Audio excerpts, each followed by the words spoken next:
Pertama, Ahilman ingin mengajak bunda semua, teteh semua untuk bersyukur dipilihkan oleh Allah, ditakdirkan oleh Allah menjadi seorang perempuan. Jadi apa? Perempuan. Perempuan itu makhluk Tuhan yang paling naon ieu teh jadi kadinya. Perempuan itu makhluk yang mulia, ya. Jadi karena seksi itu nyambung coba. Ya, Ahilman, perempuan tuh makhluk yang mulia, iya. Iya, iya. Saking mulianya, saking hebatnya, Allah itu membuat surat khusus dalam Al-Quran tentang perempuan. Apa? An-Nisa, iya kan? Kalau ada sesuatu yang dimuliakan pasti ada yang diberikan, ya kan? Nah, perempuan itu begitu mulianya. Hadirnya Islam, kan Islam itu memuliakan perempuan. Yang awalnya perempuan dihinakan, dengan datangnya syariat Islam, Islam memuliakan perempuan, menempatkan perempuan pada posisi yang mulia.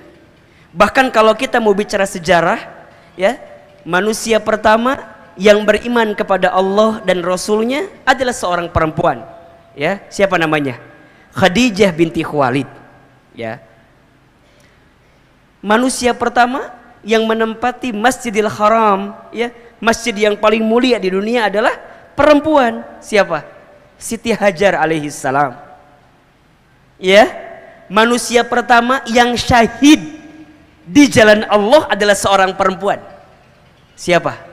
Sumayyah, ibunya Amr bin Yasir, iya kan? Yang membela nama Allah dan Rasulnya. Jadi kalau kita bicara sejarah, perempuan itu luar biasa. Manusia pertama masuk Islam, perempuan. Manusia pertama yang menempati haram, perempuan. Perempuan yang syahid pertama kali, perempuan. Ya, bahkan ada surat khusus di dalam Al-Quran tentang apa? Tentang perempuan. Surat apa namanya? An-Nisa. Di Quran nggak ada surat Ar-Rijal, nggak ada.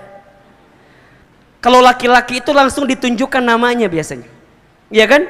Surat Hud, surat Muhammad, surat Yunus, surat Yusuf, ya.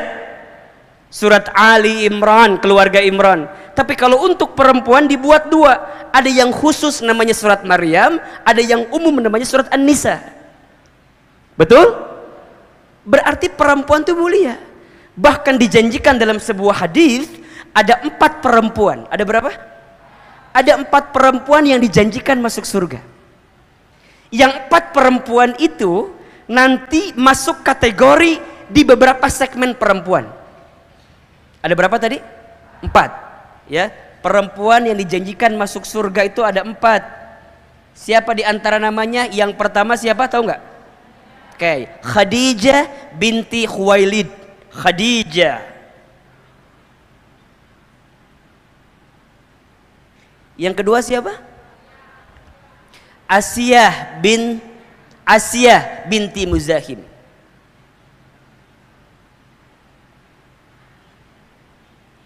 Asiyah, istrinya siapa?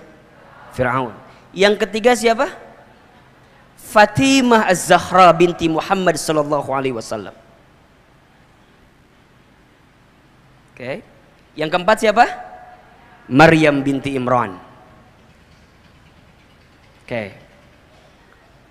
1 siapa? Khadijah.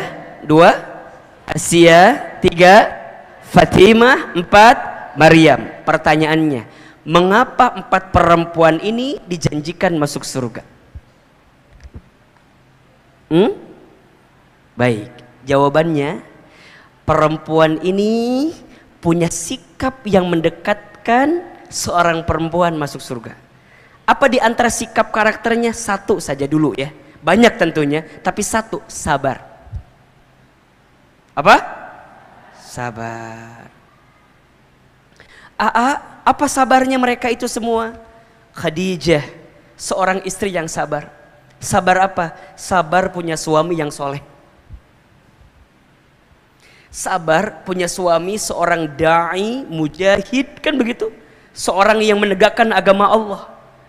Bunda punya suami yang soleh kudu sabar atau hente? Harus sabar atau enggak? Harus sabar. Mendampinginya, menguatkannya, kan begitu kan? Membersamainya. Bahkan disebutkan dalam sejarah, Khadijah itu perempuan yang Masya Allah, ketika Nabi gelisah menatap wajah Khadijah, langsung hilang kegelisahan Rasulullah SAW. Kebayang tak?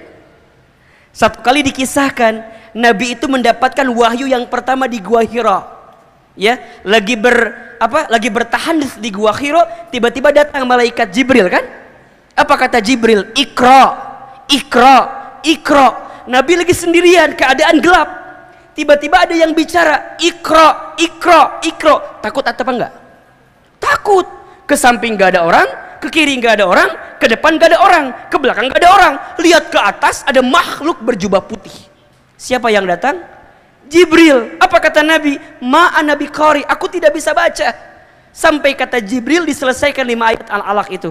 Iqra bismi rabbikal ladzi khalaq, khalaqal insana min 'alaq. Iqra wa rabbukal akram, alladzi 'allama bil qalam, 'allamal insana ma lam ya'lam. Beres 5 ayat, apa yang terjadi? Nabi ketakutan.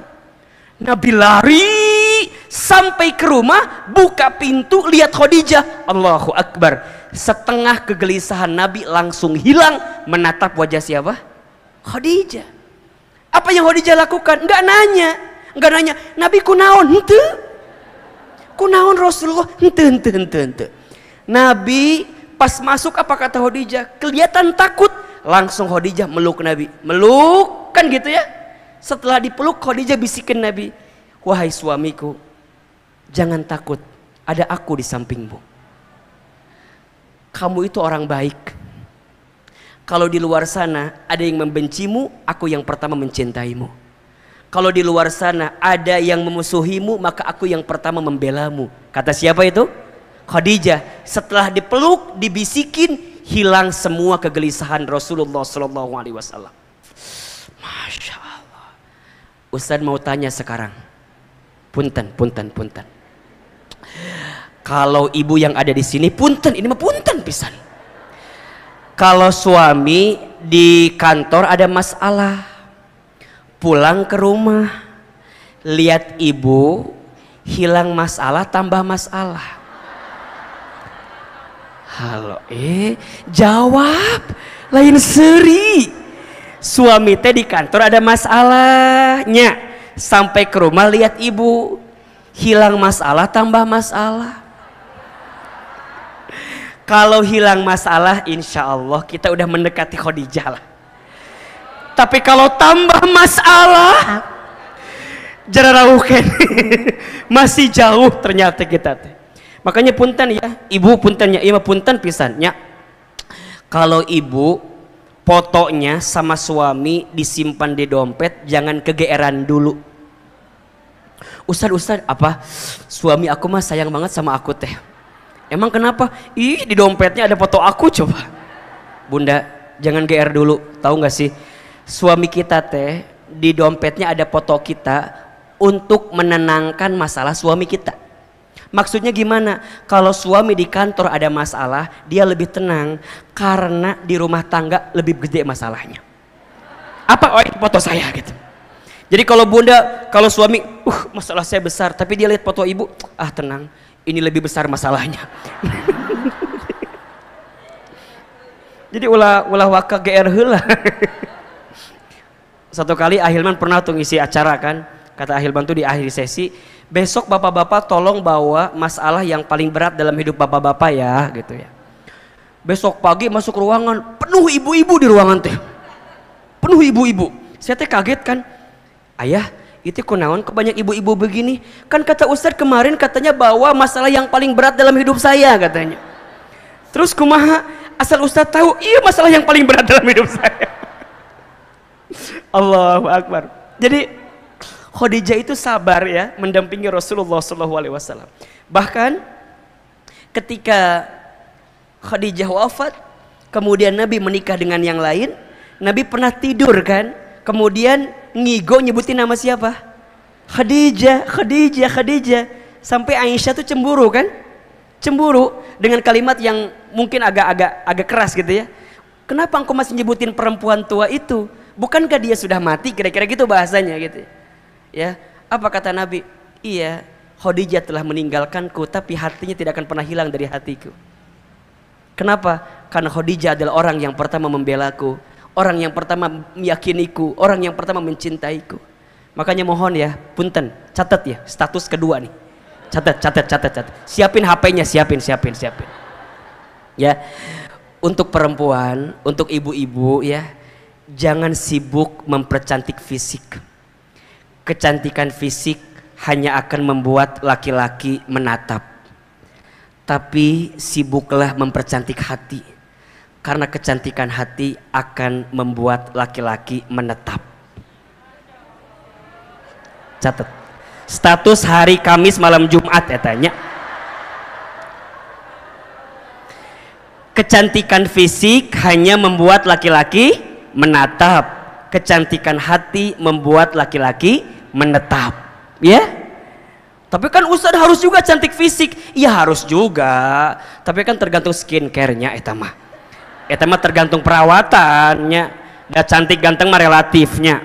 Jelek mutlak. Jadi cantik mah relatif, tergantung lihatnya siapa dan di mananya. Dan tergantung pencahayaan. Dan tergantung editan. Jadi cantik hati itu paling penting. Kecantikan fisik membuat orang lain menatap, tapi kecantikan hati membuat orang lain menetap. Maka belajar dari Khadijah, sabar punya suami yang soleh. Insya Allah. Yang kedua, Asia. Kalau Asia sebaliknya, sabar punya suami yang kurang atau yang tidak soleh. Bunda punya suami yang tidak soleh, kudu sabar atau hente? Sabar. Siapa suami Asia? Fir'aun. Coba Ahilman mau tanya, di sini ada yang punya suami kayak Fir'aun? Ada. Iya bisi ayah, bisi ini mah. Ada atau enggak? Ustadz ari Fir'aun kumaha? Fir'aun mah kesel dikit bunuh orang. Ada tadi dia anu kehel dikit bunuh orang, kan enggak ada. Jadi maksud Ustadz kumaha kieu? Kalau bunda diuji sama suami, belajarlah bersabar. Suami kita teu siga Fir'aun teuing lah. Enggak kayak Fir'aun banget lah gitu kan. Masih ada yang bisa dimaklumi mungkin. Dan ketika bunda bersabar dengan punya suami yang kurang soleh, boleh jadi pahala surga bunda tuh dapat dari situ. Makanya ketika Asia diuji dengan Firaun, apa jawaban Asia? Allahumma najini baitan fil jannah. Ya Allah, aku terima ujianku ini, tapi aku mohon ya Allah, najini baitan fil jannah, gantikan untukku rumah di surga. Atas apa? Atas kesabaranku mendampingi Firaun. Jadi kalau bunda punya suami yang kurang soleh, ya, lestarikan, budidayakan. Boleh jadi pahala surga kita teh ada di situ. Betul? Bunda teh jadi sabar mendampinginya, sabar membersamainya. Tapi kan Ustadz, atuh teu kuat ari kitu-kitu mah. Ya ada batasnya. Selama bisa dimaklumi gitu ya. Karena kadang-kadang kita mah suka pengen suami itu yang ideal bangetnya. Betul gak? Pengen yang suami soleh, kaya, ganteng, pinter. Banyak sih, kalaupun ada udah jadi suami orang lain. Udah, belajar suami kita hari ini itu yang terbaik, bismillah. Betul apa enggak? Ustadz, enak kali ya punya suami kayak Ustadz Hilman. Contoh ini mah. Contoh. Bunda, jangan pernah berharap punya suami kayak begini, jangan. Kenapa coba? Satu udah ada yang punya. Sok saya mau tanya deh ke ibu, gampang deh. Ibu mau nggak punya suami kayak Ustadz Hilman? Hah?